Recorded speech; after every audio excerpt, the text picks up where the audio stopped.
It's the one and only Blazer Flair. Woo! Yo, what's up? It's your boy Zach, Super Duo, 6-time champion world. I'm giving a big shout out to my home team, Heavy Bag TV. You heard? Keep it live. This is Showtime Sean Porter. You are watching Heavy Bag Boxing. Teach your man how to squabble.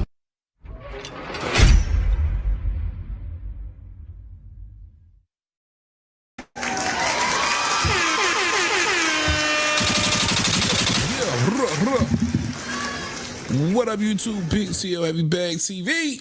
Man, get your big goofy ass in here and hit the bag. Back like we never left. Shout out my guy RC, man, who's gonna probably be running a little late tonight. He had I think a PTA thing with his son going on at his school. I'm late, man. I had to work a little bit late, but I still wanted to get here and give you guys the show for a show. Yeah. Now when I say we late, we super late. Normally 7 p.m. Eastern time, but here we are, 10:30 Eastern. And hopefully we get somebody new in the audience for sure. For sure. We talking boxing. Happy Tuesday, every damn body. Yeah, coming off a big weekend, of course, the ring card, Barrios, Ryan Garcia. Still a lot of meat on the bones there we want to touch on. And some other topics. Of course, we're going to dive right into it, man. Hot topics. Let's get it.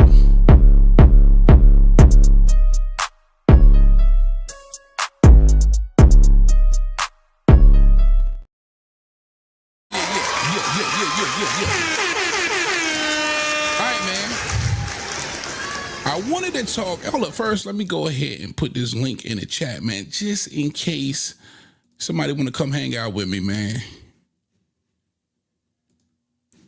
Since my co-host ain't here with me right now, I'm going to put that in the chat. If you haven't already, smash the like button. At least if you're going to hang around and be in a nigga conversation, at least you could do is hit the like button. Subscribe if you want to jump in the chat. I got you if I can get to your comments. Now, I wanted to touch on this, man. Zuffa, salute my Aussie brethren DJ in the chat. What's up? Conor Ben. And I hadn't touched on this much. Conor Ben signs with Zuffa maybe almost a week ago, something like that. And I thought this was another really, really intriguing but important signing for Zuffa boxing, right? When you look at everything in its entirety, what Zuffa's trying to do, and you hear about certain fighters not so much intrigued by the legacy of the sanctioning bodies anymore. Bud Crawford coming out saying what he had to say about, of course, the sanctioning fees. And there has been an incident now with Shakur Stevenson, and it's almost like it's it could be that snowball effect when it comes to these sanctioning fees and these sanctioning bodies, where you're going to have a younger wave of fighters who come up in the game who are not so much so again intrigued or moved by the legacy of these belts. And I truly believe a lot of the things that we have complained about in the past as boxing fans, because one thing we do, right, and I'm guilty of it myself, is we like to complain. We like to complain about a lot of things when it doesn't make sense or we feel that it just isn't right. And you always kind of want your voice to be heard. And when you think about what Zuffa may be trying to do, whether or not it benefits the fighters or not, when you look at it, it's definitely a fan-friendly style of business that they're proposing to do, right? Because as a fan, I'm keeping it real, bro. And I see some fans get dragged into their favorite fighters and wanting their favorite fighters to be this rich, make all of this money. And I gotta be honest, man, I don't care. I do not care how much money that these fighters are making. Now, do I think they need to be compensated decent for what they doing? Absolutely, I do, right? I really do. But whether they are millionaires, trillionaires, gazillionaires, I don't really care, bro. I don't care how much money you making for these scraps, but I do want to see the best fighting the best. I do. Mark Wynn in the chat. What up? My Aussie brothers is in the building. I truly do. And if Zuffa is going to have that sort of UFC premise or base, as far as making the fights and making the best fight the best, I'm guilty, man. I love the idea. I've always loved the idea of one champion, one belt. I do. I'm guilty of that shit. These are things that I have complained about in the past. So, when I see the backlash that Zuffa gets, and of course, a lot of people not gravitating towards Zuffa because they feel like all of it could be in the wrong hands, whether or not you got something personal or you just don't like Dana White or you got something against a Turkey Al-Sheikh. Listen, I get it, man. You know what I mean? Sometimes we all are judgmental bastards, at the end of the day. But if we think about some of the things we've complained about in the past, Zuffa is like really making an effort to eliminate some of that shit. And I just think this is another strategic piece from Zuffa to sign somebody like a Conor Ben, who it's being reported will make $15 million in his next fight with Zuffa. Now, this is somebody who's relatively unaccomplished in the sport of boxing. So when it comes to the belts and the legacy and, everything that comes along with the sanctioning body, for somebody like a Conor Ben who has never achieved, those things, then it kind of really doesn't matter. And according to Conor Ben, he just wants the big fights. He wants to, to prove he's the best versus the very best. And apparently, signing with Zuffa, he doesn't care if the sanctioning bodies are involved, because Zuffa is somebody who's telling us they're not going to be dealing with the sanctioning bodies. They're going to be dealing with the Ring Magazine belt and a Zuffa belt, right? So definitely extremely strategic from Zuffa, right? I want to get more thoughts on that as well. If you want to subscribe and jump in the comment section, I got you. For sure. What up, Ryan Anthony? Good to see you, my brother. Also, here's another situation since we on that subject. My guy, out of my backyard, you see my guy Sweet Pea right here. I'm from Norfolk, Virginia. Keyshawn Davis is from my backyard. Shout out my guy Keyshawn. Shout out everybody in the 757. He's also coming out saying, listen, man, I'm not paying any sanctioning fees. I'm not. And this is what I would like to say, one of the leaders of the new school, right? Keyshawn is coming into his own. He's coming of age. He's most definitely, in my opinion, one of the next really big superstars who's coming out saying, hey, I have an issue with the sanctioning fees. And it appears to be that he's not going to be willing to pay for those fees. And I do believe that's going to have a issue with them making the Devin Haney fight. There has been some reports that fight may no longer be on the table. And we're going to get to some Devin Haney talk in a minute. But again, this is somebody who in the future, under Jay Prince management, I believe, who is willing to work with anybody. And depending on how long, getting towards the end of that top rank contract, who you very may well see on a Zuffa card, who is a Turkey Al-Sheikh ambassador, right? So what I'm trying to say is, for the most part, man, the writings are on the wall. We have to be paying attention a little bit. The belts, the sanctioning belts, as far as I'm concerned, and what I'm witnessing, it's diminishing. It's diminishing. And I hate to say it, when, again, you think about the rich history of these belts, especially for somebody in my age bracket, especially for the Generation X and a lot of millennials, right? Even some Gen Zers, that's what we grew up on. That's what we know, right? That's what inspired us to want to, if for some of us who boxed and who appreciate the sport, right? That word champion means something because of these sanctioning bodies at the end of the day, right? But change.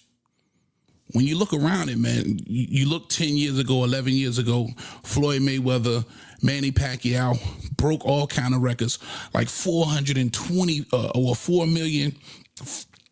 I think it's like I forget. They sold like 4 million pay-per-views, bro. 11 years ago. Now you fast forward 11 years, there's no way in hell anybody's going to sell 4 million pay-per-views. It's a digital base now, right? So, and I use that to just say things change, things evolve. You wake up one morning, boom, shit is different. And I'm saying the writings is on the wall for the sanctioning bodies as of right now. One day, very soon, sooner than you may think, you might just wake up and the sanctioning bodies just really isn't a thing. And that's crazy. It's crazy to fathom, but it could be very well true. Shout out my guy Ryan Anthony in the chat. He said Conor Ben going to zoo for boxing. That's right, my brother. He is. All right, what else I got for y'all in the hot topics? Yeah, I want to touch on this for sure. I'm going to say this, and I want to be one of the first on records to say this. Andy Hiroka is a problem. And I think he may well be able to beat some of your favorite fighters. I think if this fight wasn't on U.S. soil and in Japan, maybe he wins. If this wasn't a backyard fight for the U.S. born fighter, I honestly believe that Gary Antoine Russell won that fight. I had it 115-113 the way I scored it going back and watching the fight. But if you look at that style and you look at that power and you look at that length for 140 pounds, he's going to give anybody problems. Anybody, when I say anybody, I mean anybody. The Shakurs, anybody. It don't fucking matter. This Japanese fighter this dude can fight. This dude can fight, and I promise you, I hope they get him back in there soon. I really don't believe nobody's going to be willing to step in there with Hiroka moving forward. But when I saw him, I seen something that you just came by. I seen patience, and this is somebody with no amateur background, which is crazy. And I think you could see the amateur pedigree from Gary Antoine Russell really show itself, and not in a positive way in this fight. But for Hiroka, with no amateur background, this guy, the poise, the patience, understanding early in that fight that Gary Antoine Russell was extremely dangerous. Being able to be patient enough to give us that type of style to burn himself out and get that gas tank halfway empty through those middle rounds and then come on. The way he sits down on his shots, the accuracy of his shots. Now, he did have a couple of low blows that cost him a point, but that was just because Gary Antoine was just in some really low positions at the time, I truly believe. And then he's got that length. He's tall, right? But if this was a 15-rounder, or if he was able to start a little bit quicker, I think we're talking about a completely different fight here, right? So listen, don't be surprised if Hiroka kind of just fades to black. You don't really hear anything from this dude for a while because everybody's completely avoiding him. I'm telling y'all right now, Hiroka's got the goods. I'm convinced. Bottom line. Ryan in the chat, he say, I'm not paying fees. Part of the contract shit becomes ridiculous. I agree with you 100%, my brother. DJ in the chat, my Aussie brother, he say, sanctioning bodies did it to themselves, Heavy. They truly did, man. And listen, this has been a way of life for the sanctioning bodies forever now. And nobody's really truly batted an eye. But now that these fighters are bringing it to the forefront and giving us a chance to kind of peek behind the curtain, you know, a lot of us are going to agree with them. But again, I'm going to continue to say this. Things always continue to change and evolve. And one day, we going to wake up and that shit going to be different. But as far as Hiroka goes, I'm going out on a limb right now to say that this guy's the goods. Not saying that, he's going to be the best there ever will be, but I do believe he becomes world champion, but I do also believe he gets avoided for a very long time. He's going to have to stay in a mandatory position to force guys to fight him. And he's just that big that I think he causes the same problems at 147 pounds. And I urge you guys, if you haven't already, and I said this with my prediction, because I told you guys this was going to be a tough fight.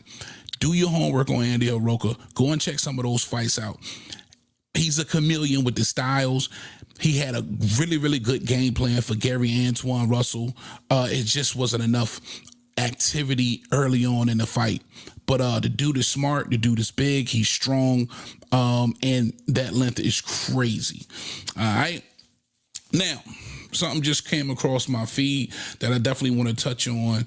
And it's always, popular to talk about your boy, Devin the Dream Haney. Bill Haney just recently did an interview today. Shout out, what was it? The Boxing Voice. All right. Shout out everybody over there at the Boxing Voice. They had Bill Haney on, and they was asked, what's up with Ryan Garcia? According to Bill Haney, they should be hearing something back from Ryan Garcia and his team within the next 24 to 48 hours. So according to Bill, they are trying to get the rematch done. All right. That is what they want next. That's what's on the agenda for Devin Haney. And I do remember just a couple of days ago, Devin Haney posting Ryan Garcia on his social media saying, this is the biggest fight in boxing. And let's keep it real. For Devin Haney and Ryan Garcia, for most of us who watched part one, who watched Ryan Garcia bust up Devin Haney pretty good, in my opinion. It was a closer fight than what most people think, but you had to take into account the knockdowns for Ryan Garcia, which separated him in the fight, and most definitely got him over the threshold for me and made him the winner of that fight. But you implement the controversy of course, the PEDs, the Ostarine, that knocks off the loss for Devin Haney. It's just so much that surrounds this fight. And I know for a lot of people, they got wore out behind all of the talk when it came to this very, very controversial fight. But at the end of the day, I think everybody wants to know, was it really the Ostarine? And when you really look at how Ryan Garcia looked versus a Rolly Romero, where there was the apparent VADA testing. That was a big issue in that fight. And now with not a lot of talks around VADA testing for, of course, this Mario Barrios fight, he looked a lot trimmer. He looked in crazy, crazy shape. And the first thing Devin Haney did tweet out was, he's off that juice. And Shakur Stevenson replied as well, saying, that's exactly what I said in the first round. So that's that rumor again that he just may be juicing. But if he's going to agree to do VADA, which he did in the first Devin Haney fight, which I still don't understand. Like, it's not like he didn't do VADA in the first fight. Of course, he's going to have to do it in the second fight, but you still want to see what happens, right? You want to see Devin get another opportunity versus Ryan Garcia, whom he will believe at the time isn't on any PEDs, right? And for me, it's still intriguing as well. Again, I think for a lot of people, they probably over it. But for me, and I know for a lot of others, we still want to see it. We want to see it. We want to see if Ryan is just better than Devin Haney, because he was most definitely better than Devin Haney that night. All right. What DJ say? DJ, too early to start hyping him heavy. I ain't hyping him. I'm just giving my opinion, bro. I'm not out here saying Hiroka beats everybody. I'm not saying Hiroka is the one. I'm not saying any of that. What I am saying is, don't be surprised if nobody fights him. He sits on the shelf like your boy Murder's Olive just did forever, and he's a certified boogeyman, and he has to stay in some type of mandatory position in order to force these guys to fight him. That's what I'm saying. And I do believe he looks good versus a lot of these guys. But no hype train, no real hype train. Ryan in the chat, he said Haney was winning the fight. He had spots, Ryan. He had spots where when he was boxing, I thought he was doing good. Did he have a wrong game plan? Absolutely. And that's what I think you'll get in the rematch. And that's why I think I want to see it as well. Can you beat a Devin Haney who's coming to box? Oh man, they got my boy right there. Let's bring him up. My co-host is in the building. I see. What's good, man? My brethren. What's happening, man? Man, chilling. Man, let me tell you something. You got me real late, bro. Because I'm going to tell y'all something. I'm something like Joe Budden. Anything that's metal around 8:30, my old ass get irritated. But shout out to you. It's only 7:52 my time. So we good. Yeah. See, he's pushing 11 o'clock over here. You know the Boy, old you fellow over here dedicated. drowsy. You dedicated. Yeah, I didn't want to listen. We only Monday through Wednesday, man. I gotta make sure we giving it to Oh him. no. Like I said, we doing that special one Friday. Oh yeah. Friday we showed. The members only. Yeah, we got the members only coming on Friday for sure. And shout out to the members too, man. I'll rattle y'all off at the end of the show. But Rob, I was just talking about Devin Haney. I don't know if you heard it today. Bill Haney saying they should be expecting a phone call from Team Ryan Garcia sometime within the next 24 to 48 hours for the Haney or the Garcia Haney or Haney Garcia rematch. If not, they are moving forward and knocking at the door of Xander Zayas. Well, you know what they can do? They can go ahead and move forward and get the knocking at a door, because I'm going to tell you something. I'm going to say this like I said, the Virgil Ortiz boost in this. You got to relax. This shit. Got to relax.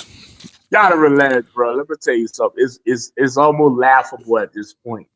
But, man, like I shout out to Devin Haney, DHP, the whole Devin Haney promotion team. But yeah, bro, this is a fan favorite though. Like on a scale of 1 to 10, how much do you want to see that rematch, and how much does that rematch mean to the game? Because it was so much controversy around that fight, right? We talked about this fight since really it didn't die down till almost a year later. Right. So. You know, everybody want to see it. Everybody want to see it. I mean, it's a thing where everybody want to see it. But I'm gonna tell you something. Just like I was explaining, I think that was a shout out to E-Dub. I think he asked last week about what you think about the Virgil Ortiz boost in it. Bro, it's the same situation. But you gonna wait for this one, bro. You waiting? I'm sorry, you waiting. But that's boxing though. That's the business of boxing. Yeah, really unfortunately. And when you look at this Devin Haney, Xander Zayas matchup, and you think about Devin Haney going up there to see the unified champion at 54, is this one of those like, man, that's low hanging fruit?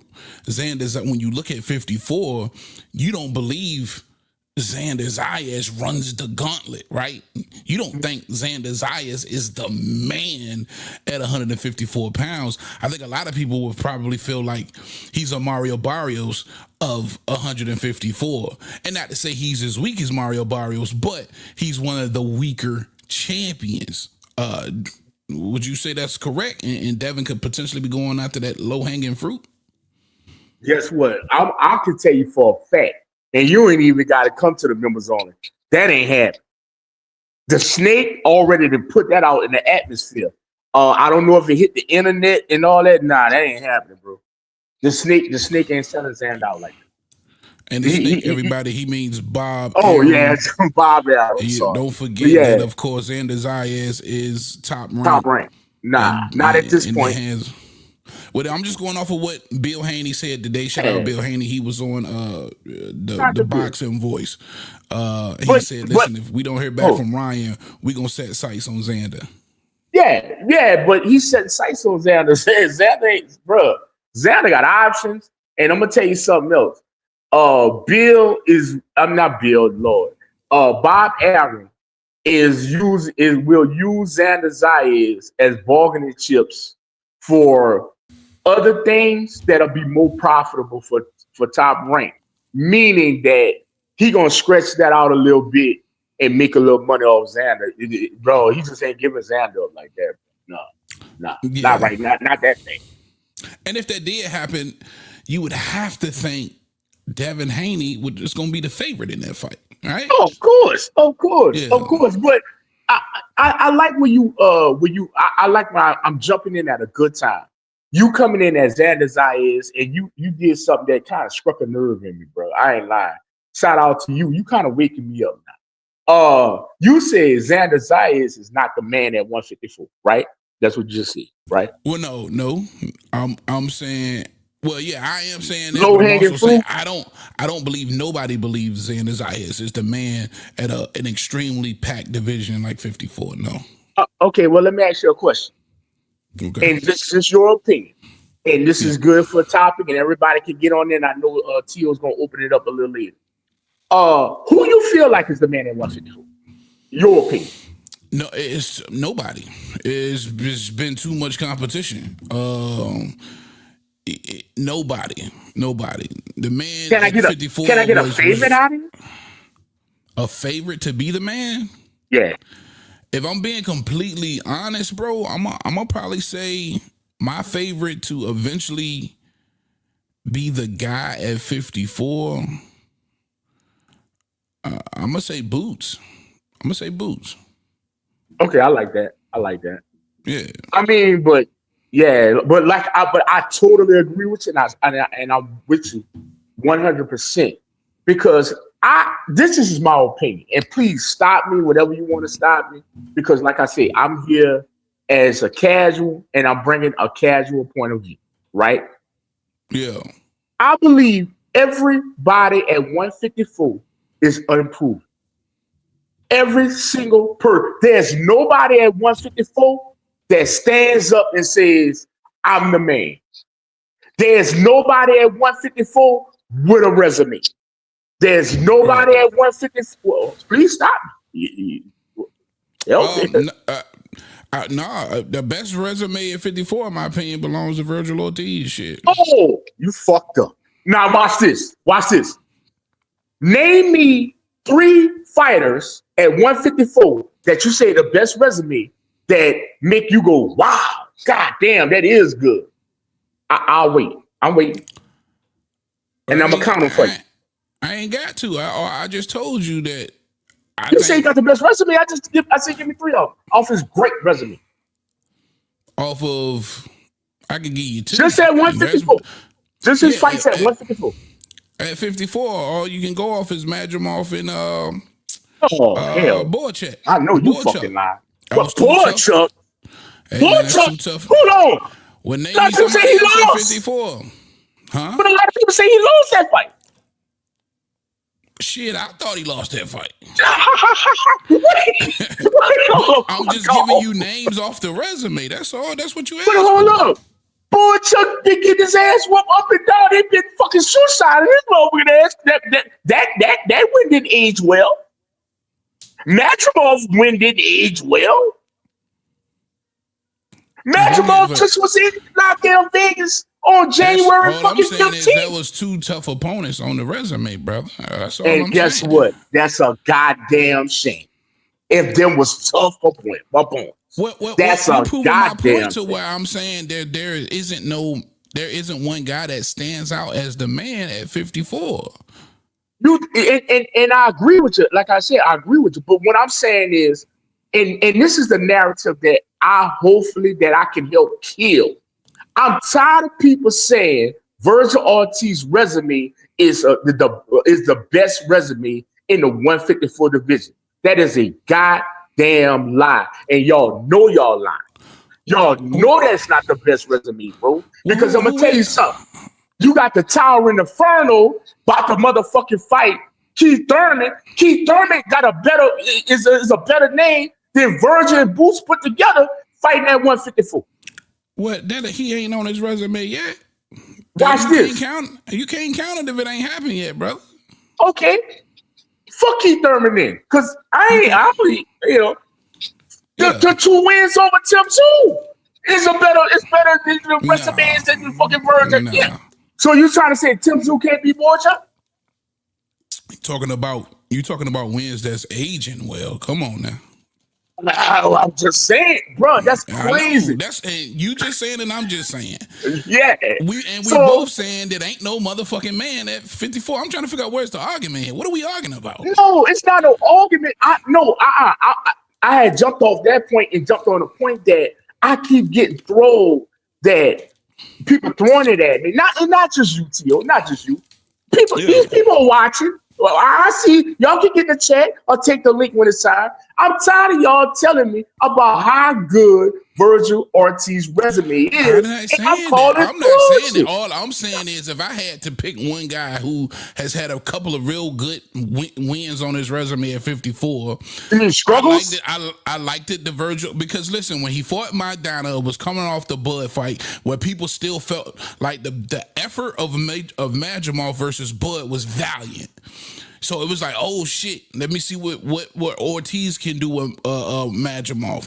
And Boychuk, who arguably beat him. And then everybody was like, oh shit, who was an interim champion at the time. Oh shit, so you had to give him some credit for those 2 wins, bro. That's all I'm saying. And when you list everybody else, you can't really say that. You got the champions. When you look at fucking Fundora, he only had the Tim Tszyu win, right? You got knocked out by Mendoza. You know what I'm saying? Then you look at Mendoza, he won a loss. Then you look at all these niggas, man. It's just nobody really had no solid wins, is what I'm saying. Yeah, that's why I say me and you totally agree. We on the same page as that. Yeah. I'm not speaking just to you. I'm speaking about just people in general. And I'm putting it out there. I'm just using the platform tonight for all the people that come at me talking about Virgil Ortiz got the best resume. No, you're lying. You're fucking lying. Again, I think they're gonna lean that way because of those 2 names. And I must just say this: I understand, but Xander by no means is the motherfucking man at 154 pounds. Not when he got you unified. Not when you pick up a vacant WBO from a nigga most of y'all ain't never heard of in a Perez, and you defend it versus another nigga most of y'all ain't never heard of and in a Bosch, and pick up the fucking whatever the fuck he just picked up. No. But you know what's sad? No. You know what's sad? No. You know what's sad? When Jamel Cholo became undisputed, Jamel, 154, y'all said the same motherfucking thing. Man, yeah, he undisputed, but goddamn, look who he went through to get the shit. That's cold. But that's undisputed. Picking up 2 belts is completely different from picking up 4 belts. If this nigga go and pick up all 4 belts, you got to give him his respect. You know what I'm saying? Okay. Because champions are champions at the end of the day. I ain't gonna take no, just like right now, I ain't gonna discredit him for who he was able to beat and grab the vacant and unify with. That's all fine and dandy, but that definitely don't make you the fucking man. I just give the man credit because he got 2 of them. He halfway there. Let's just see it. He halfway for sure. there. You know what I'm saying? So, in your opinion, Devin Haney, Xander Zayas, there's no way Bob Arum is feeding him Xander Zayas anytime soon. No. And let me tell you something. That ain't no inside. This just Rob on a fucking Tuesday night at fucking 8 o'clock at night saying, fuck no. So don't be like, oh, Rob, who told you that? No, this is me. I'm saying, fuck no. That don't make no hell no. For sure. Let me tell y'all something, ladies and gentlemen. My personal opinion don't mean shit. I'm gonna keep it real. I am a casual at the end of the day. Hey, look, everybody got an asshole, man. Hey man, Did for did real. you happen to go back and watch the Hiroka fight with Gary Antoine? No, I haven't. But, like I said, I did see I saw from the 6th round on live and in person. Yeah. So I just didn't see the beginning where Okay. what's called was shoot shot. Shout out to Nine. Nine called me. He said, "Fuck that amateur shit, Rob. This motherfucker with the shoe shot, that ain't shit." I said, "Damn, I ain't got the hate button." For sure. Speaking of Nine, he in the damn chat. There you go. Shout out to Nine, man. Shout out to Nine. Nine told me. What Nine up, told me. Nine? Now I was like, Rob, you really in this shit. I was like, yeah, because shit, the crowd wouldn't even do it that. Because usually I would hear the crowd or whatever. Man, Yeah. man, shout out to Gary Antoine Russell though, man. Yeah. He did what he was supposed to do. And what it is now, you got 140 and shit, man, 140 looking like he can make a run. I don't know, because Yeah. I mean, I don't know, bro. Yeah, he can I make really a think run. he can He make a just run. can't nobody allow Hiroka to get one of them belts. And I say that because that's a subject I covered already. And I was just saying, from what I saw from Hiroka, man, I was just blown away. And I really think he's the real deal. Meaning, I think he's a serious player. And I hate to say it, I think he gets probably sat on the shelf like a Murder's Olive did. And nobody at 140 is gonna wanna see him, man. They're gonna have to get him some fights in Japan, because after that performance, who gonna wanna come see him, bro? Who's gonna wanna come I know try and somebody. make a statement and see Hiroka? I know somebody that'll mess with him. Who? Your boy that just lost to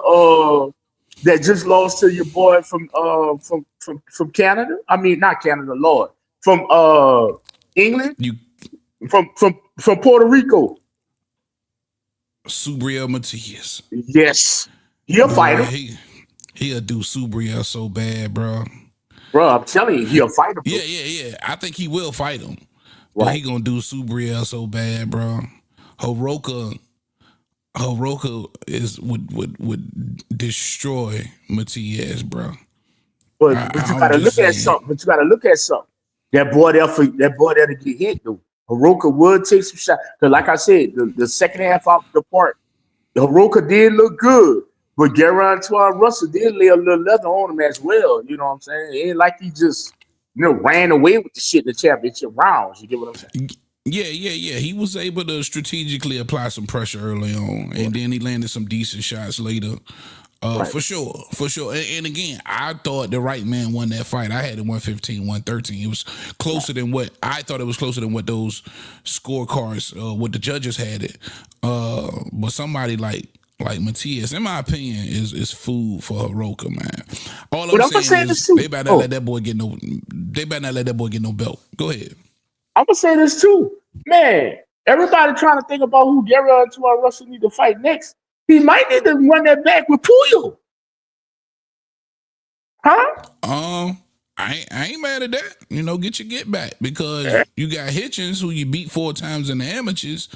He And finna Hitchens run. gone. But yeah, He Hitchens gone. gone. I don't know.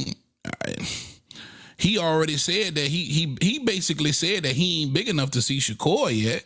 Right, the name ain't big enough, and that needs some more building. Yeah. So maybe he gets Dalton Smith if they can unify. I don't know. That He makes ain't big sense, enough though. for Dalton Smith. He ain't big enough for that. If he goes to the UK, he is. Yeah. Take a trip across the pond. Man. But they gonna do him so dirty. They gonna do him so dirty with that contract, bro. I mean, And I don't think his brother ain't gonna let him do him that dirty. make your bones, man.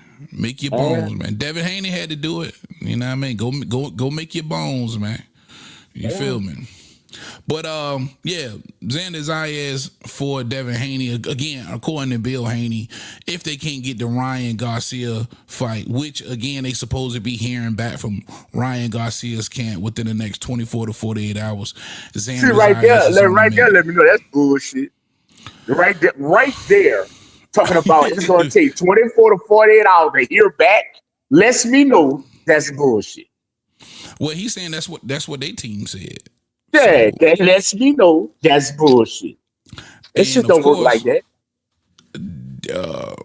Ryan Garcia, when given the opportunity, he called out your boy, man. That's matter of fact, I think I got the backstage shit. Let's see. Hey, it's like back in the day. It's the biggest fight right here. No, I thought you was bigger than this, bro. You know I'm not big. Wait, why do you think I was big? God, oh man. Wait, good luck. Thank you, bro. Hey, luck, Big bro. Ryan winning that. You said what? Ryan's winning that. You don't want to bet on it. He's You don't want to bet on it. Ryan's winning that. Yeah. That's easy. Scooby snack. Bro, that was good boxing, bro. You a boxer? Huh? You a boxer? Ryan's cousin. Ryan's cousin, what you do? Huh? I be boxing too. Yes, sir, my boy. Hey, nice to meet you, bro. Hey, congrats on that Canelo fight, bro. You did good, bro. Yes, sir, bro. I thought he was about to kiss Bud for a second. Okay, congratulations, nigga. But no, that was the face-to-face backstage for Ryan and Shakur Stevenson. Of course, given the opportunity, post-ring interview, Ryan calls out Shakur Stevenson. And I mean, if that's not the fight you want next, why call him out, right? Does that make sense to call out Shakur and then fight Devin Haney? Hey man, like I said, bro, y'all might want to pay that 99 cents. I ain't saying shit till Friday morning. For sure. I ain't got sure. nothing to say until Friday morning. He said, I be seeing a lot of clips of boxers with this kid.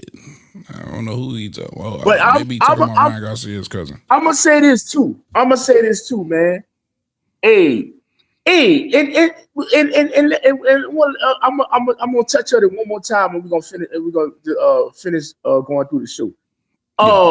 Friday morning, I want to nickname it Ring 10. Ring 10? Ring 10. Like the number 10? You know how we just had Ring 7 with high stakes? Yeah. And we had Ring 6 in January. I want to nickname this one Ring 10. And you talking about the episode or the card? Oh, the card. Oh shit. That's what it is. I know I will be revealing the card. For Ring 10. Ring 10. Well, I'm excited for that for sure. Better pay your. How much is it? $2.99 or 99 cents? What you fixed it? I'm trying to. Yeah. Well, I gotta actually call, man. I didn't get a chance today because see, the way they set it up. Once I put it in there, I can't change it. So right now, I think it's like $2.99. Let me tell you something. $3.99. I can't even remember, bro. It's the best $3 or $4 you'd have never spent. I promise you. I promise you. And real quick, while we on the subject, let me shout out all the members. We ain't got many of them, but thank you for being members of the channel.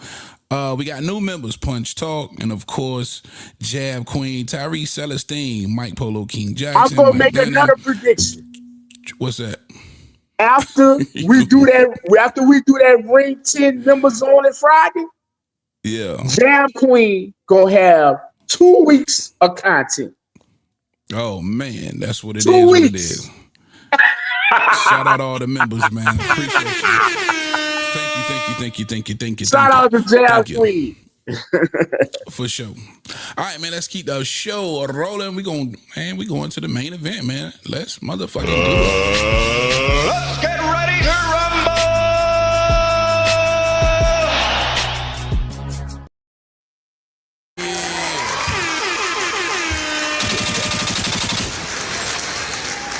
All right. Main event, man.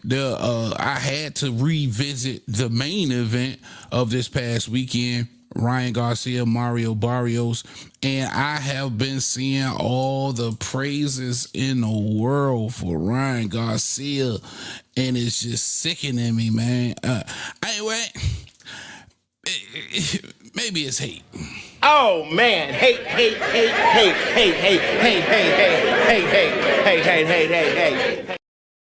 It's hate. It's hate. Maybe I'm a hater. You are a hater. Yeah. Maybe I just want all the bad things in life to happen in him and only him. I hate you. I don't even know you, and I hate your guts. I hope all the bad things in life happen to you and nobody else but you. Yeah. Maybe that's what it is. I ain't gonna front, man. Ryan rubbed me the wrong way over his career, and I still just don't think he's that good of a boxer. Because of some of them racist rants, man. Some of them racist rants, some of the things he said, nigga. I don't fuck, bro. I'm unapologetically black, nigga. At the end of the day, hey man, happy Black History Month to everybody. For sure. And when I see those things, to me, it's pieces of who you really are. If you can allow certain things to roll off your fucking tongue, you know what I'm saying? Because by no means I look at everybody the same. I got love for everybody, man. Everybody to me is my fellow brother. So when I hear those little things, it sticks. So and I kind of become a hater of you. But with that aside, again, I still never thought Ryan was the goods. Just being honest. This is I was saying this shit before he said all of that crazy shit. You know what I'm saying? I told you he would lose to Tank. I told you he would lose to Rolly. You know what I mean? I thought he was going to find a way to lose to Barrios.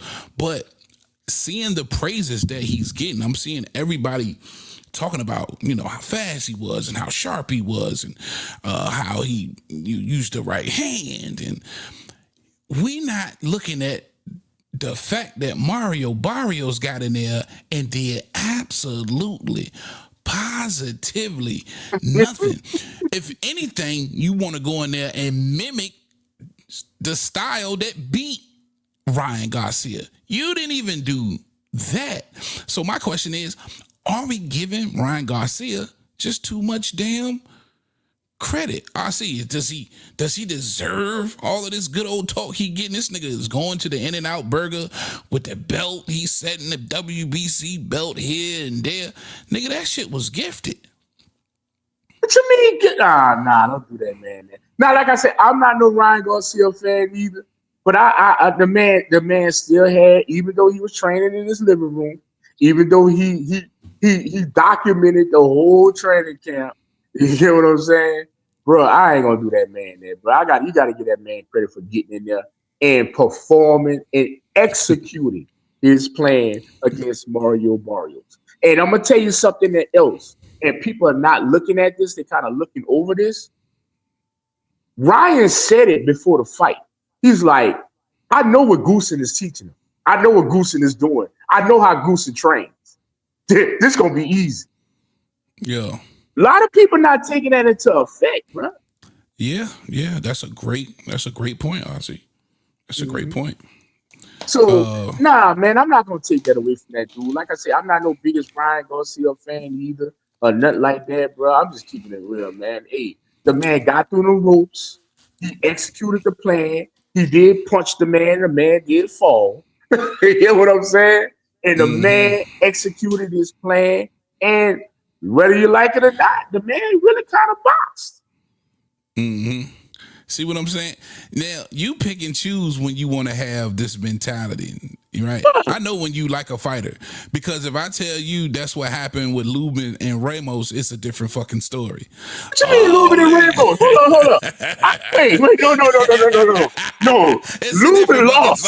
No, Lubin lost. Lubin got between those ropes, executed a game plan, and he fucking won. Just like you said Ryan just did. Bro, you know goddamn well Lubin did beat Ramos on the undercard of Terrence Crawford versus Earl Spence, July 29th, 2023. You not going to sit there and tell me that shit. I know you not.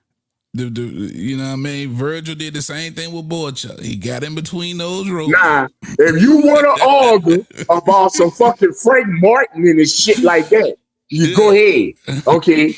But, fuck, we ain't going to do Lubin. No, I'm saying, when it comes to Ryan Garcia, he got in between the ropes. No, I'm just giving him that. The man did what he's supposed to do. He did what he was was supposed to Bruh. do. You don't like to give Tank credit. Tank went to Atlanta, Georgia in 2020. Wait, what was that fight? I gave Tank credit for 2021. beating all the bums he beat. And punched that man in the stomach, and he stopped him. I gave who? Ryan Garcia? No, I'm talking about Mario Barrios got stopped by Tank in Atlanta, Georgia, in a goddamn Man, you know I've always said that's one of Tank's better wins, bro. At the time, I always said that was one of Tank's better wins. He was so small, man, bro. let me To tell go you up to something. 40 and fight a big nigga like Barrios, I thought that took guts. I mean, at the end of the day, but I That's still why I picked Tank to say. win. That's And what I I didn't think said. it was a 50-50 fight. I want to see Tank in some 50-50 fight. I want to see Tank in a fight where I just don't believe he can win, or I like it 60-40 the other way, or it's just straight 50-50. Man, And let we me tell you don't something. get that from Tank. Let me tell you something. Tank, when he was entertainment. This man got in the ring at 1:30 a.m. in the morning and beat a person blind. Shout out to goddamn Hector Garcia. Hector Garcia. Hector Garcia. I can't see nothing. See all this Tank loving? This is what you call Tank loving. Let him get his moment to love on Tank. No. Go ahead. Finish loving. Tank beat this man into Michael Zarafa.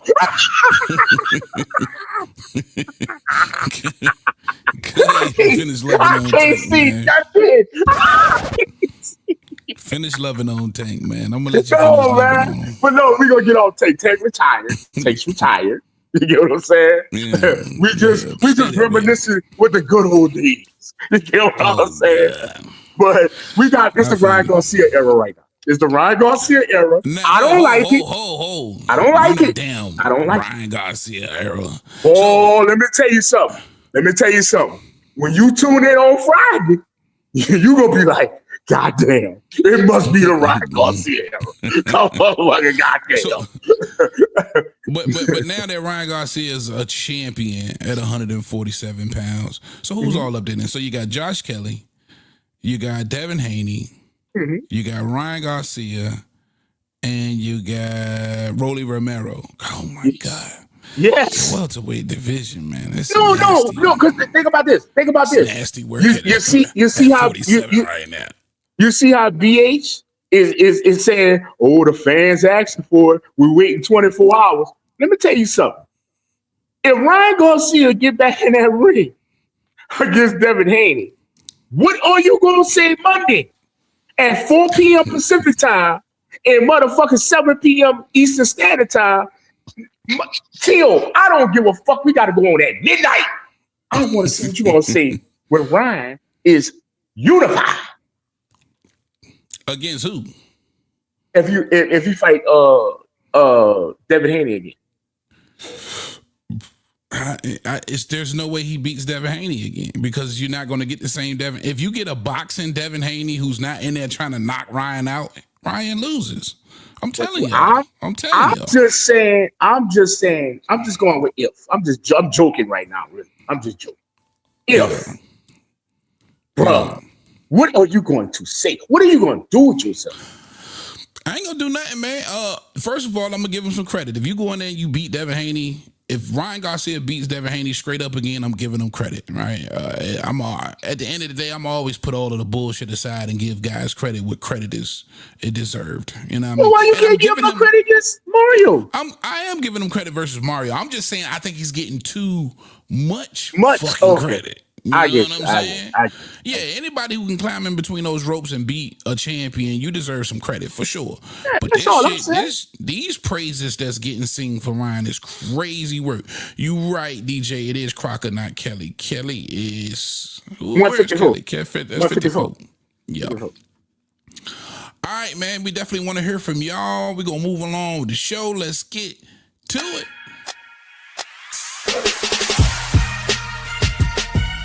Next caller. What up? Yes, sir. The link is already in the chat. I think I got it pinned to the top, if I'm not mistaken. I'll throw it back in here again, too. If you got something on your mind, on your chest, and you want to get it off, or you got a question for us, man, feel free. You ain't even got to turn your camera on. We know you're ugly. You ain't got to do it to yourself. Please join us for show. For show. Is Ryan Garcia getting too much credit for this Barrios win? I think he does. And don't be surprised if he don't hold on to that WBC scrap for long. They're going to have to move Ryan Garcia extremely strategically if they want him to have some sort of a reign at 147 pounds, if you ask me, if you're asking your boy. Let me ask you that, RC. How long does he remain champion, man? Can they move him around enough to keep that title? Or listen, I got to give it to Ryan. He's brave. Now he's got Tank on the resume. He's got Devin Haney on the resume. He hasn't been scared to get in the ring with some of these guys. Can you hear me, RC? I can hear you now. Okay. Did you? I said. Speaking of strategically moving Ryan, how long do you feel like he can reign or hold on to this title? Because listen, he's proven he's willing to get in here with these guys. He's fought Tank. He's fought Devin Haney. Moving forward, they got to strategically move him around, or maybe he doesn't hold on to the title. How do you see his future in 47? Watch this. It's not no they got to strategically move. It's Mauricio who's going to strategically move him. Hey, let me tell you something. The way Mauricio was putting that chain around his neck, shit, he looking like the new Canelo to me. Ryan is going to be with that green belt a long time. Long time. Ryan going out to Cinco de Mayo, huh? Hey, bro. Mauricio like, hey, my best friend. Now in the lineup, let's give it to him. Shout out to First of all, man, I want to say, man, fuck everybody. Fuck all these boxers. You are a hater. These niggas ain't shit, bro. I keep telling you they ain't shit. I don't have the same feeling watching these niggas that I had when I watched Roy Jones. I do not have the same feeling when I watch these niggas when I was a kid watching Ray Leonard, Tommy Hearns, and Marksman Hagler. So fuck these niggas. And the fight that y'all talking about right now, Barrios and motherfucking Ryan. Garcia? Yeah. Guess what? This is what's gonna make it sad. This is sad. These is two niggas that motherfucking Tank knocked out, a lightweight. Yeah. And what make it even more sad, the WBA champion, Tank knocked him out too. Got to the face.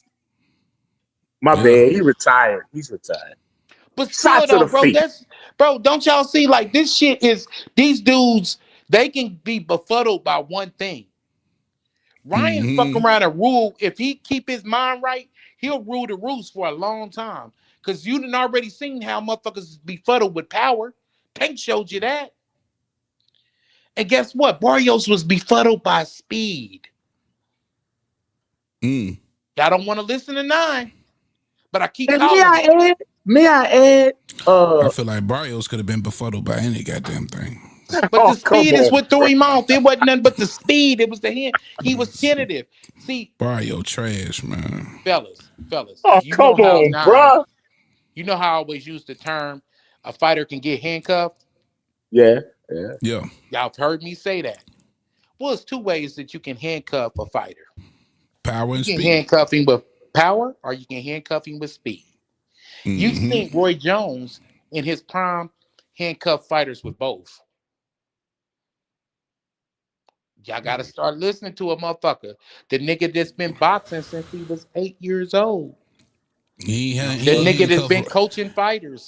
He handcuffed Rolly with shit. Rolly handcuffed his ass. Yeah, because the motherfucker wasn't in shape. He showed up, nigga, with a Newport King 100, nigga, in his motherfucking mouth, nigga. A 6-pack of goddamn Coronas, he nigga, wasn't in in a blood. shape, or he wasn't juicing. Which one?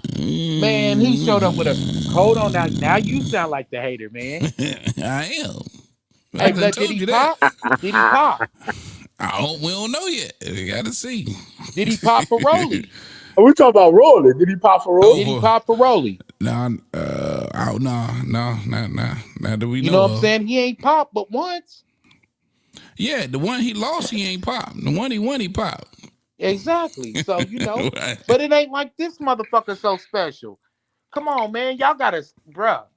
Devin can't. Salute to the homie Pale. But goddamn, blood, I gotta call it how I be it, bro. Listen, this nigga can't punch his way out of a wet paper sack. Sorry. Who? Devin Haney. Oh, yeah. We watched Eddie Hearns give Haney showcase fight after showcase fight after showcase fight, and the nigga never knocked the motherfucker out. Facts. Oh. So, bro, like I'm trying to tell y'all, man, it ain't that I'm hating, man. It's just he could ain't that good, bro. Eddie Hearn gave him Lenore Riggs. Eddie Hearn gave him JoJo Diaz. Eddie Hearn gave him, bruh, you ain't lying now. God damn, bro. Bruh, I'm telling you, my nigga, I see fights through a different lens, man, because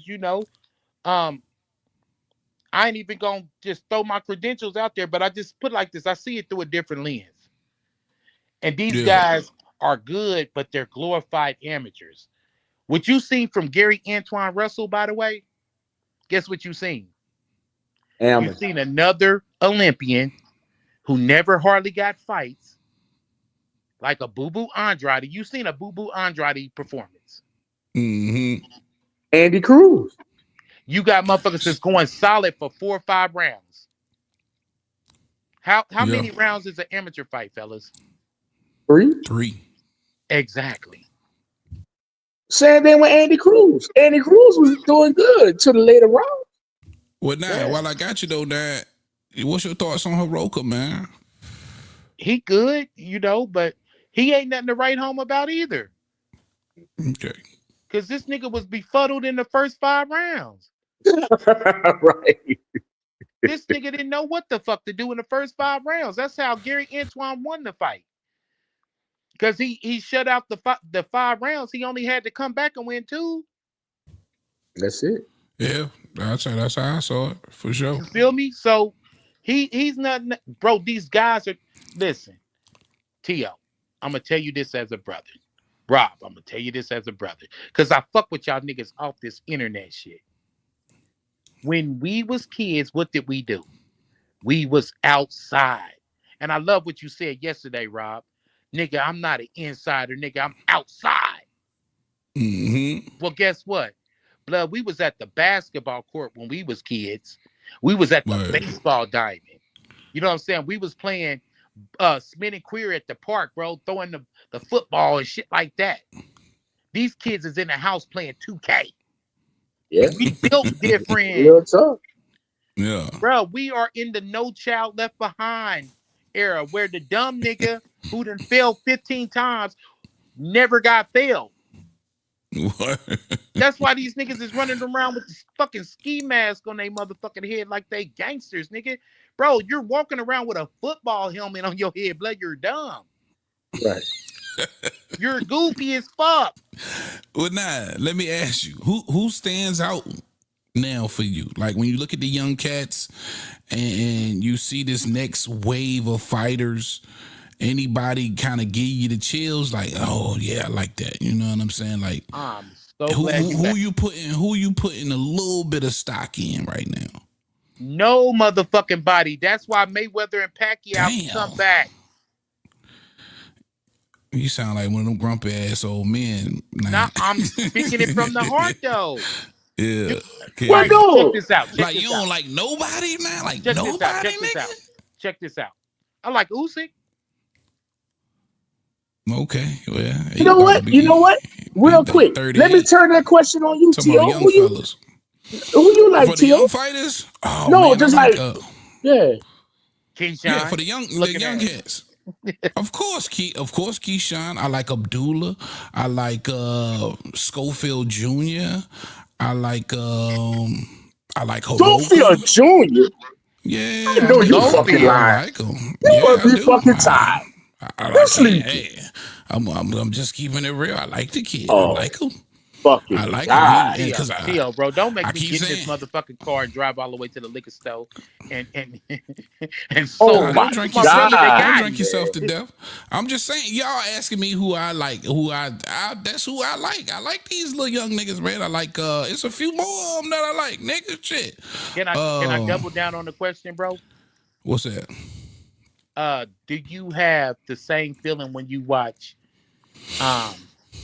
Keyshawn or Schofield or whoever else you name?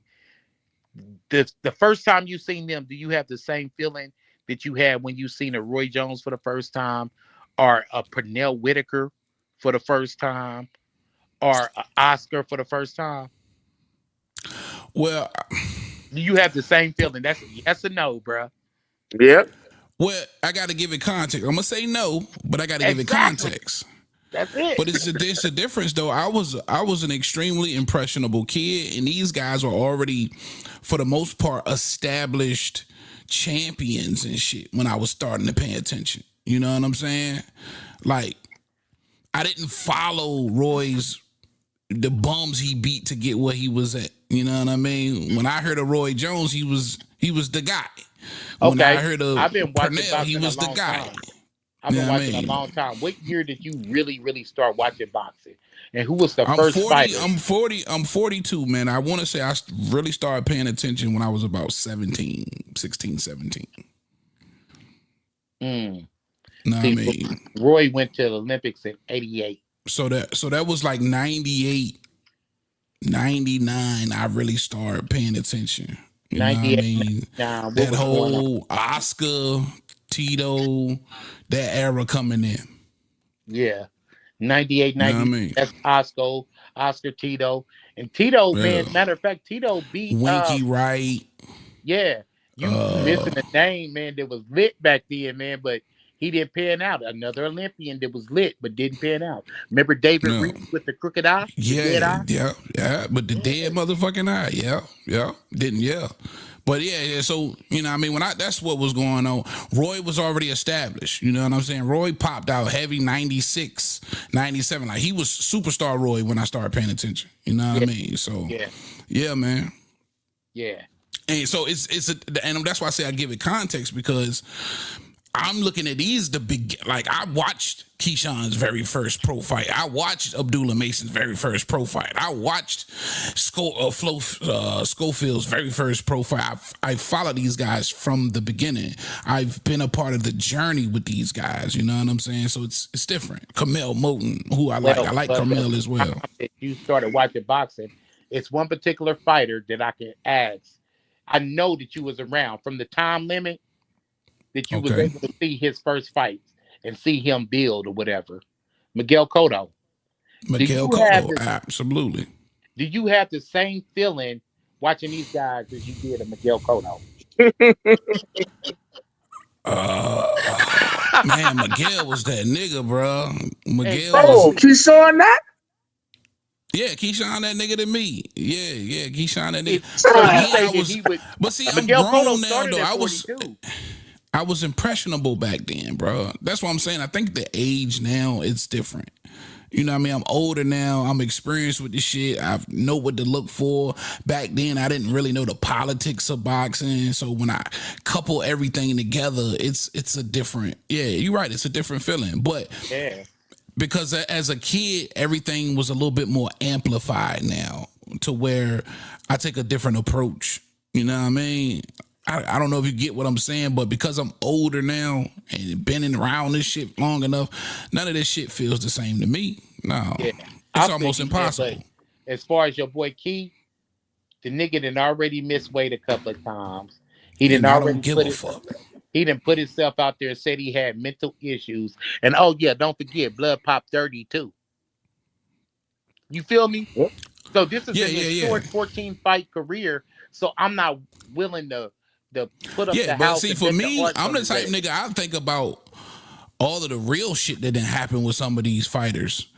So that shit right there, and it ain't even got to be Key. If this shit happened to any fighters, because there's been others, Tank missed weight, Shakur's missed weight, a lot of shit that happened with a lot of these. You got fighters out there who done goddamn been in some real shit. You know what I mean? So that little petty Right. shit don't And mean the nothing to me. guys that I grew up watching, who I have high stock on, they didn't miss weight. They showed up as a professional every time. That's my thing. That's one issue. They didn't never, oh my God, I have mental issues. I got to take off a year. Yeah. They never popped hot with motherfucking, even though you popped hot with weed, you still popped hot. Them guys was constant motherfucking I think that testing was different back then too, though. But yeah, I think that shit was hella different. But still, though, man, you know what I'm saying? They never had no smut on their name. Never did. These kids got more smut on their name, and guess what? Like a Miguel Cotto. Right now, at this stage of his career, if you said 14 fights or 14 fights, like a Keyshawn or whatever, he been in fault 3 or 4 times a year. He was knocking motherfuckers down, out there bad. Yeah. You know what I'm saying? So he was more active.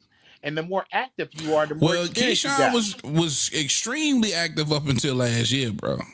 Yeah, I mean, he was extreme. He was a 3-time-a-year nigga up until last year. But when it comes to them guys, though, bro, when it comes to them guys, you just, I personally, and you know, tomato, I just don't get the same feeling. You know, I don't get the same feeling when I see a Shakur. I don't get the same feeling. You know, these guys got to prove themselves. You know, by this stage of the career, you know, the guys that I grew up on, like say for instance, you was there to see a Jermaine Taylor, right? Absolutely, that was from my the guy. Olympics on, right? Yeah. By the time he got B-Hop, you was like, B-Hop better fight that nigga. Facts. You feel me? Pavlik. Yeah. Yes, we seen them dudes move up. Never, not once, bro. In them moving up, did they ever pop hot? Did they ever have to take a year off? Did they ever miss weight? None of that shit. And that's the point I'm trying to make. You know what I'm saying? I'm not used to a motherfucker that young fucking up that bad. I get what you're saying, man. To me, that shit ain't even been important to me, man. It I don't is really though, give a because fuck. it's all about being. Not really. I mean, to me, to you maybe, but to me, I don't give a fuck if you. It don't matter as long as you fighting and let me see the fight. But the crazy what's thing important is, to me? What goes on in the ring? Just ain't said what I just said. After we did like 2 or 3 shows when Tank was on the run, no, he did not say what the fuck he just said. What? We did 3-4 main events since this show started about Tank beating bitches. I can't believe he just said what he just. I just want to see the fight. All that other shit don't matter. What? Oh yeah. But I also told you that's just me hating on Tank. I also admitted that. I admitted that. That nigga admitted to it though, bro. I admit it. Yeah. I'm gonna hate on you for beating up bitches. Yeah. You just said you wouldn't worry about that. You said, no, that's not important. If it's coming from Tank or anybody beating up bitches, I'm worried about it. Yeah. If you beating up bitches, I'm talking about you. Oh my God. I'm just saying. And I admit that's from hate. I tell you when it's hate. You know, I ain't got no problem telling you when I'm hating, man. I know. Hey, man, but look, ass gonna get one of them bitches, man. It's gonna get him back like Tina did Ike in the limousine, nigga. Being careful. Yeah. See, but they look, gonna get them pockets too. I know this is a bit off course, but I gotta say this. Shout out to you, 9. I've been paying attention, my brother. You've been talking the last 10 minutes, and I'm going to say this. You have done something that I know a feat I can accomplish, and a lot of people in the world can accomplish. You are so in tune with your vocabulary. You have yet to say anything in the last 10 minutes of conversation, anything with the letter C. Shout out the motherfucking 9. Blood, wow, man. What up, blood? What up, cuz? Nah, man, I've been drinking, man, you know. And, you know, I'm from Inglewood, man. So, you know, that's... But you have not said a word that starts with the letter With a C. damn. I ain't even paying Out of attention. You 10 probably minutes of haven't, bro. talking. but nine. You got to give me one youngin that you kind of cool on, man. Like, damn. Yeah, I like you Mason. don't like who? I like Mason. Okay. I like Mason. Yeah, that's what's up. All right, I give me like one Mason, nigga. man. Damn. I think Yeah. that out of all I the ain't young mad at that. dudes, he handles himself like a fighter. Yeah. He handles himself like a fighter. You know, I can it's dig the it. thing, man. You gotta handle yourself like a fighter, bro. All right, let's put it like this, man. You know, I'm gonna take it a little step further, man. You know, you can have hoes, but are you handling yourself like the pimpin'? Yeah, I feel you. You know what I'm saying? And that's what I'm saying, though, man. The whole thing is everybody's gonna move different, man. But the job is to pimp accordingly. And he's got to, as a fighter, you got to move accordingly. Every fighter gonna move different, but move Right. accordingly. And that's the thing. What I'm telling you about these kids, they're not moving accordingly. Accordingly, I feel you. Now, given how you feel about the rest of these fighters, just analysis based only. Ryan Garcia, do you believe he's getting a little bit too much praise, a little bit too much credit for this Barrio fight? Nope. No? Nope. So all the praises he deserved. Yep. Okay. All right. Yep. He That's what it wiry is. than a motherfucker. He chinny than a motherfucker. He been knocked out by a goddamn lightweight, and he fucked around and beat the welterweight champion. Okay. He just really just threw some he kind of scrabbled up the chessboard or whatever. Yeah. Now you got to hit start. Now keep in mind though, we seen Shakur beat T.O. Everybody knew Shakur was gonna beat motherfucking T.O. Yeah. But it was an asterisk towards Ryan, even though motherfuckers picked him. It was an asterisk towards it. If Ryan shows up, you know what I mean? Right. Yeah. Right. And he did what he had to do. The nigga was in his front room around his couch and shit, nigga, doing mitts and training for the motherfucking fight.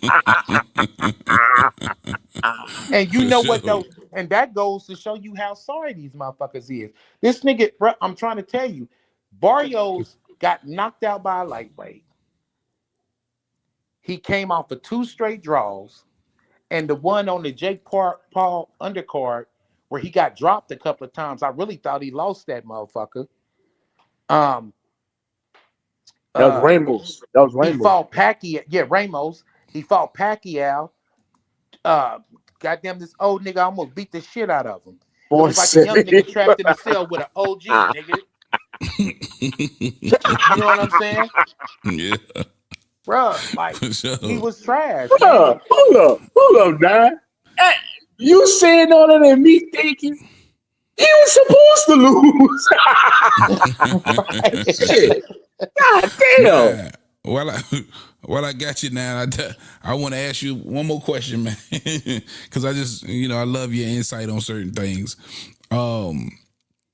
Zuffa, right? We've complained in the past, and I know you've been a part of the people who've complained about how the sport has moved in the past. Even some eyebrow raising when it comes to the sanctioning bodies and the fees that's been brought to our attention as fans. And they just signed, Zuffa just signed Conor Benn to go along with some other notable names that they signed now. What are your thoughts on Zuffa signing Conor Benn and the emergence, or let's just say the evolution of the sport, to where now you can kind of see, especially with the younger guys like a Keyshawn Davis saying he don't want to fight for belts. You already know Tank say he doesn't want to fight for belts, or they have issues with the sanctioning fees. With Terrence Crawford, with his input on the WBC, and you can kind of see the writings on the walls. What's your thoughts and your breakdown about that? I don't give a fuck. Let's put it like this, bro. I don't give a fuck who a fighter signed to be totally honest, as far as I'm concerned. Yeah. You remember what what we just went through, bro, with PBC? They was an island. Yeah. Nobody was fighting outside of PBC, you know what I'm saying, unless a motherfucker signed to PBC. You know, we went through years of not getting Spence Crawford because motherfuckers were saying, sign the contract. You know, all that shit. So I don't give a fuck what promotion a motherfucker on, as long as it's not an island. If Dana is willing to make fights with other fighters and other promotions, so be it. You know what I mean? But other than that, Yeah. I don't care what a dude signed to. I don't care how you conduct your business. Just Right. conduct your business. You know what I'm saying? How do That's you me personally. how do you feel about the sanctioning bodies, the evolution of the sanctioning bodies to where in the near future, or maybe not so long future, where for a lot of these young fighters that legacy means nothing? Well, man, the sanctioning body's always been crooked, bro. It's a double-edged sword, my nigga. They always been crooked. They've always took a brown paper bag, man, to put a motherfucker in the rankings that you didn't think was supposed to be in the rankings. You be like, who the fuck is this nigga? Right. Meanwhile, you would probably have a young killer back in the day knocking motherfuckers out. Think about nothing's new under the sun. Think about what Marvin Hagler used to go through. He went through a motherfucking murderous road, bro. And this is about the time when I was younger and first started getting in touch with boxing, because I'm a little bit older than you for one, and I got in boxing so early. Right. And he had to go through all the tough old school Philly fighters. The motherfuckers, like you watch Rocky, the first Rocky, and Spider Rico and motherfuckers would be putting liniment and shit in a glove and shit. Hagler had to go through all these motherfuckers. Them old school motherfuckers. Motherfuckers that brined their face so they couldn't get cuts. And he still didn't get a title shot. So nothing is new under the sun. He had to go to Congress to even get a title shot to get ranked. So nothing's new under the sun. They right. So corrupt, we know about the corruption side of the sanctioning bodies for sure, and in the sport of boxing, period. But there's still a rich history there. There's still, the fighters that came along before these other guys who really gave that validity to these belts. And it's a lot of young, it was a lot of impressionable youth that were inspired by these sanctioning bodies, was inspired by the WBC, wanted to be the IBF champion, the WBA champion. And again, as we move forward, a lot of that could be diminished and heading out the door, where nobody cares about that rich history anymore. Does that, you know what I'm saying? Does that history for you mean anything? Or it was just so much corruption, you just like, I just don't give a fuck. Listen. And not to sound nasty, right? But a nigga only got to pop his ass one time for me to think he's a bitch. I don't give a fuck if you ain't popped your ass in 20 years, nigga, you's a bitch. And they popped their ass already. We already know they bitches. They soft, they gonna do some goofy ass shit whenever they feel like it. All these fights that we did not have. Think about what we just came from before Turkey got in the game, bro. Why didn't these sanctioning bodies rank a motherfucker and start putting pressure on motherfuckers with the fights we want to see? We still ain't got a Benavidez Canelo fight. This is the WBC's work. And this nigga, Benavidez was the undisputed interim champion. Right. Yeah, for sure. Nobody put pressure. Nobody mandated that fight. And that's what I was saying when he asked me the question alone about Ryan and the WBC. Mauricio got a new friend, bro. Yeah. So with all that being said, fuck the history of the belts. Yeah. Okay. Ain't yeah, enough said. Man. That's what I was trying to get to. Yeah, it's corruption, bro. And see, for me, man, it's bittersweet, because again, that's what inspired me at one point. That's what helped me determine who was the best to an extent. You know what I'm saying? Who, it's bittersweet for me, man. Because that's been a part of the, my history with boxing for so long. You know what I mean? So to see that they could be coming to the end of the road is like, damn. But at the end of the day, I understand the other points. You know what I'm saying? I understand the corruption. I understand the arguments that these fighters are making about the sanctioning bodies. I understand all that shit.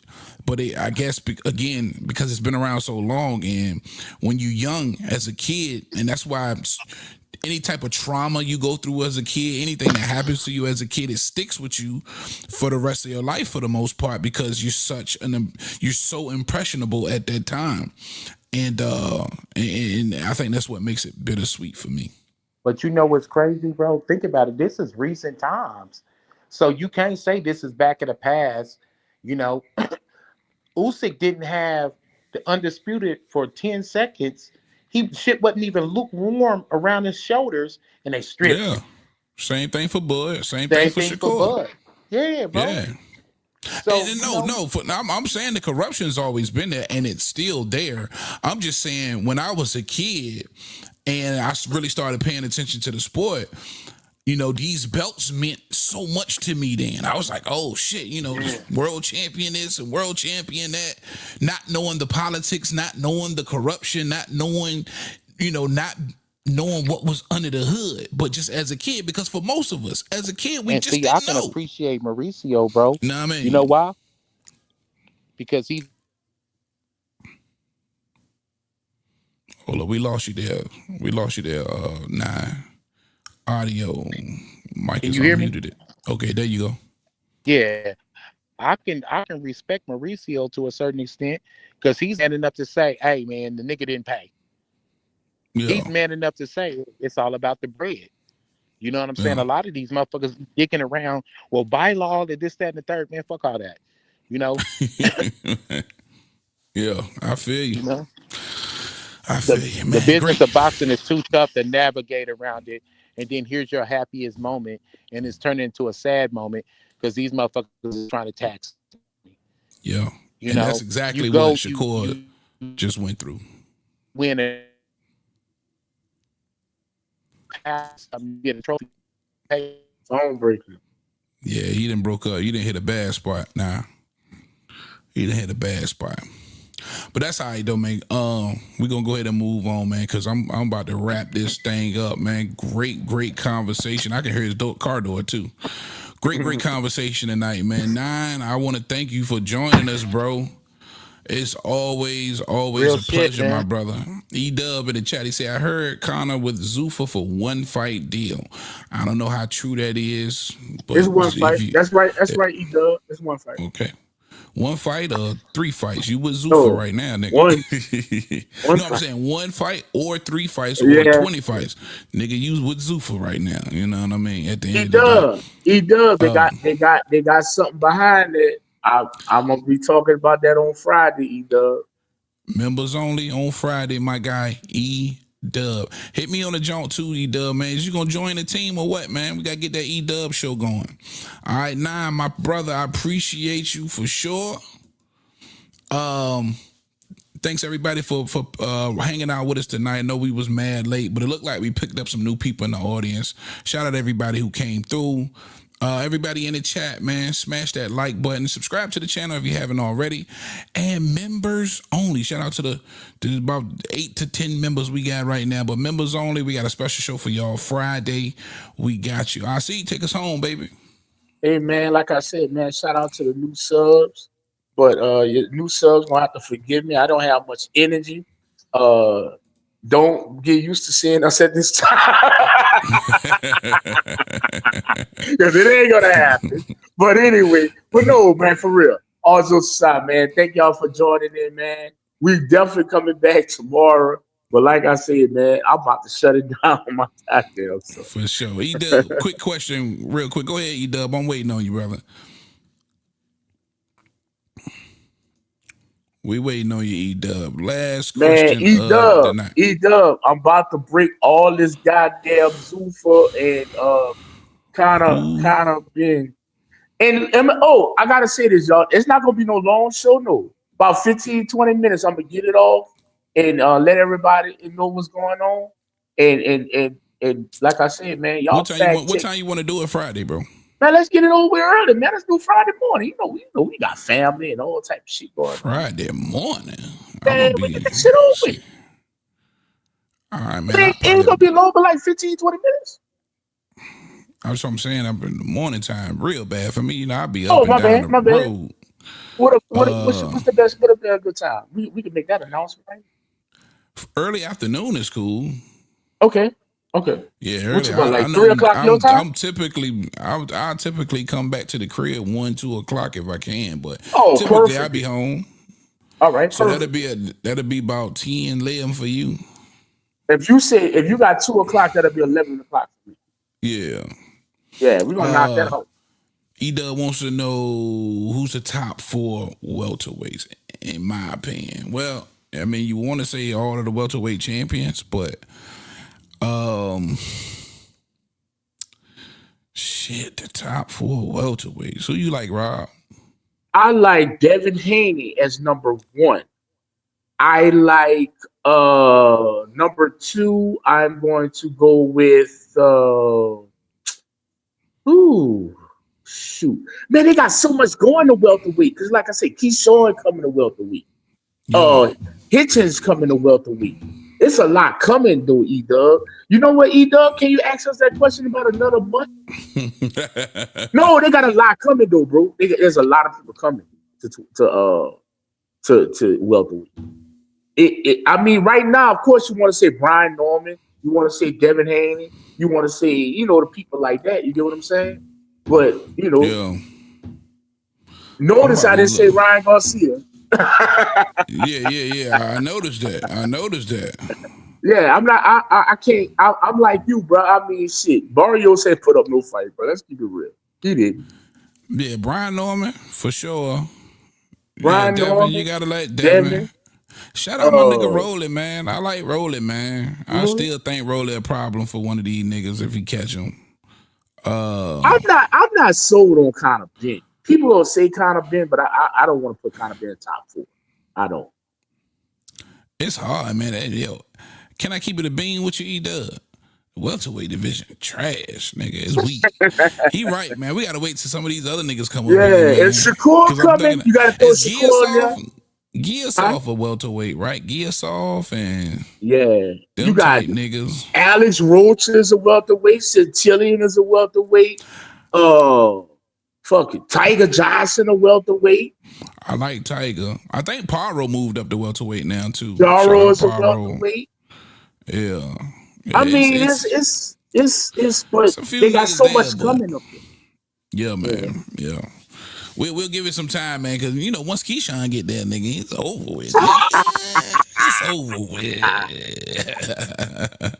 right, man, we're going to get on up out of here. E-Dub, I appreciate you coming and kicking it, man. My brother, like I say, get at me, bro. I mean, I'm trying to, come on, join the team.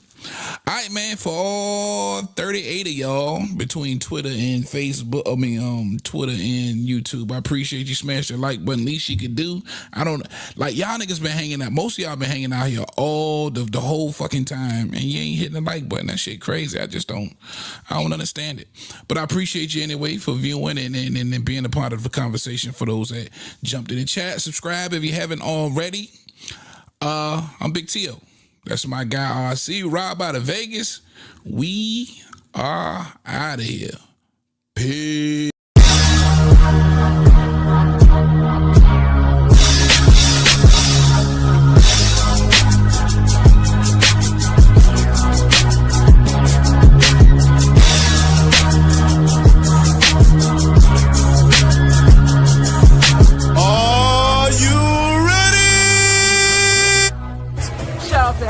Boxing is the one and only Blazer Flair.